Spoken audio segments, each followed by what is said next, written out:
Entre os anos 50 e 60, um político ficou conhecido por desafiar os poderosos da Baixada Fluminense, principalmente porque o cidadão era polêmico e violento, tanto que usava como uma arma uma metralhadora, vestindo a sua capa preta e uma cartola. Ele fazia justiça usando as próprias mãos. Nesse vídeo a gente vai conhecer a história do homem da capa preta, o que é considerado por muitos como o pai das milícias. Eu sou o Marcelo Milos, fica comigo, depois a vinheta eu te conto.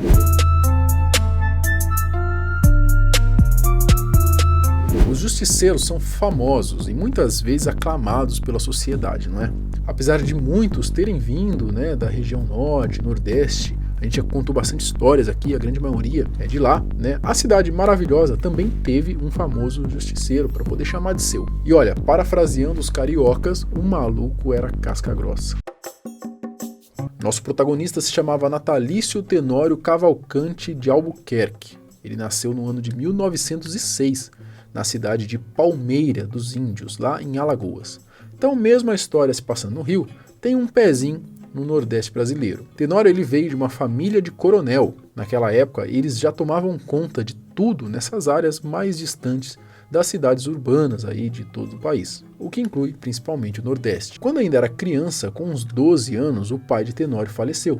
Tudo por conta de uma briga política. Ele acabou sendo morto a tiros. Aí já viu, Ele precisou meio que crescer antes da hora. Isso porque ele já teve que começar a ajudar a sua família. Para isso ele começou a trabalhar nas terras da família dele e foi lá que ele começou a desenvolver um lado mais violento. Até porque as pessoas aprendiam meio que na base da porrada naquela época, onde elas trabalhavam. Porém, em 1926, Tenório se viu sem dinheiro e por isso ele acabou se mudando para a Cidade Maravilhosa, que na época era a capital do Brasil e estava rolando ali várias reformas por lá, Então o desenvolvimento da cidade significava então que tinha mais empregos, mais trabalho, mais oportunidade. E aí ele veio então para o Rio. O homem fez de tudo quando chegou lá, Trabalho fixo não tinha, então o que ele achava ele pegava. Porém, em 1927 a história de Tenório começou a mudar. Assim que um fazendeiro de Duque de Caxias o contratou como uma espécie de guarda-costas. Duque de Caxias fica localizado na Baixada Fluminense, que era um lugar do Rio bem violento. Lembra que o Rio estava em desenvolvimento? Então, pouco tempo depois, foram construir uma rodovia em Duque de Caxias. Isso fez com que os terrenos por lá passassem a valorizar muito, E Tenório foi quem teve a missão de demarcar esses terrenos e tirar a galera das terras que tinham lá, cujo o nome do proprietário estava registrado, que era o caso também da maioria das pessoas que estavam lá, Seria mais ou menos como se ele tivesse que tirar aí o MST de terras alheias hoje. Enfim, como eu comentei, o Tenório ele aprendeu que tudo se resolvia na base da violência. Então nessa época, ele se envolveu em muitos conflitos, muitos tiroteios inclusive, tanto que ele recebeu o nome de Pistoleiro da Baixada. E pela sua habilidade, ele conquistou muito dinheiro e poder. O que ajudou a Tenório a ganhar mais força na região foi o fato de seu chefe fazendeiro ter uma proximidade com Otávio Mangabeira, que era o ministro das Relações Exteriores e que também foi governador da Bahia. Ou seja, o poder político também estava do seu lado. Tanto que, com esse apoio, Tenório se candidatou e se tornou vereador de Nova Iguaçu no ano de 1936. Porém, em 1937, o seu mandato foi cassado, quando Getúlio Vargas era presidente e começou aí uma ditadura naquele ano, onde as casas de poder legislativo foram todas fechadas. Os dois não se davam bem, e os parceiros que Getúlio mandava para a cidade de Tenório para comandar lá, o nosso protagonista acabava vendo eles como potenciais inimigos. Tenório basicamente mandava em tudo na cidade, e mais ainda ali na sua quebrada, na Baixada Fluminense. Então ele não deixava roubar lá, tomava e vendia terras. Até quando iam matar alguém, tinham que falar com ele primeiro, mas ele mesmo matava o povo que não obedecia. Aliás, a capa preta que usava era para esconder a Lurdinha, a sua submetralhadora MP40.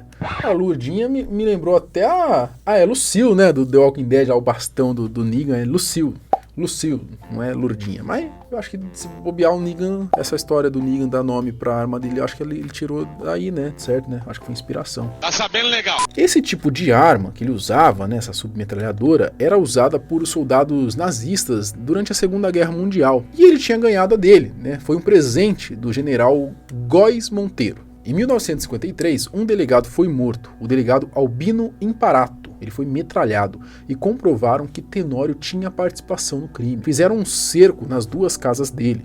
Mas como o cara tinha poder, tinha influência, e com a ajuda aí de seus poderosos aliados políticos, o cerco foi desfeito. Apesar de comprovado, ele ainda negava o crime. O rei do pedaço era ele, né? Tanto que ele virou deputado federal, estadual, isso porque ele melhorou muito as coisas para a população e até ajudou a galera que ia para o Rio, vindo aí de outros estados em busca de uma melhor condição. E até como ele mesmo fez, né? Isso envolvia muitos nordestinos, né? Que vinham de lá aqui para o Rio de Janeiro para poder ter uma melhor condição de vida. Pode pegar na birosca e botar na minha conta. Deus abençoe, deputado! Deus abençoe! Em 1954, o Capa Preta começou o jornal Luta Democrática, que era usado aí como ferramenta de propaganda política e principalmente para atacar seus adversários, Getúlio Vargas principalmente. O jornal, que tinha apelo sensacionalista, chegou até a ser o terceiro maior do Rio de Janeiro nos anos 60.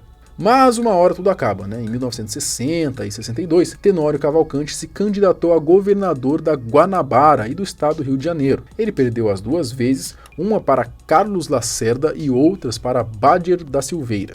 Depois de muitas brigas políticas, várias repreensões e tentativas de morte contra ele, em 1964, o governo militar apreendeu as armas de Tenório e também colocou fim nos seus direitos políticos. Tudo isso com a intervenção direta de ACM, o Antônio Carlos Magalhães, com quem teve aí um leve desentendimento após um discurso na Câmara dos Deputados, onde ele acusou o presidente do Banco do Brasil na época de desvio de verbas. Essa história é até legal de contar para vocês terem ideia de como era a política na época, né? Esse meio sempre foi sujo. O ACM então foi defender o presidente do Capa Preta, dizendo, abre aspas, Vossa Excelência pode dizer isso e mais coisas, mas na verdade o que Vossa Excelência é mesmo é um protetor do jogo e do lenocínio, porque é um ladrão. Na hora, Tenório sacou a arma e disse, vai morrer agora mesmo.